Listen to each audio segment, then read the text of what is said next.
Bonjour Zenitimo, on va parler de 3 critères avant d'acheter sa maison et on va parler de la plus-value.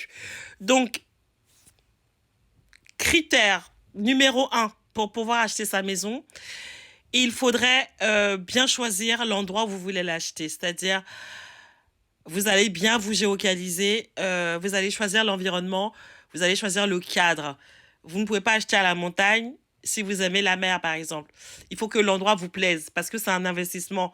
Vous allez y rester longtemps, certainement, ou même ne serait-ce qu'un investissement où vous allez peut-être sous-louer. Il est préférable de bien choisir le coin, de bien choisir l'endroit qui vous plaise. Ça, c'est un. Deux, vaut mieux acheter une maison aujourd'hui qui est en dessous de sa valeur. Pourquoi? Parce qu'on parle d'investissement. Quand on parle d'investissement, c'est parce que euh, voilà, on aimerait avoir un retour sur investissement. Si vous achetez une maison qui est égale à sa valeur ou alors au-dessus de sa valeur, vous n'allez pas pouvoir en tirer grand-chose, d'accord? Vous n'allez pas pouvoir en tirer grand bénéfice si vous parlez d'investissement, si vous parlez de business. Voilà. Donc, troisième critère, il s'agit d'acheter une maison, par exemple, qui vous demande un tout petit peu de travaux. Je ne vous parle pas de fissures dans les murs ou de sol ou de plancher cassé ou de plafond inexistant.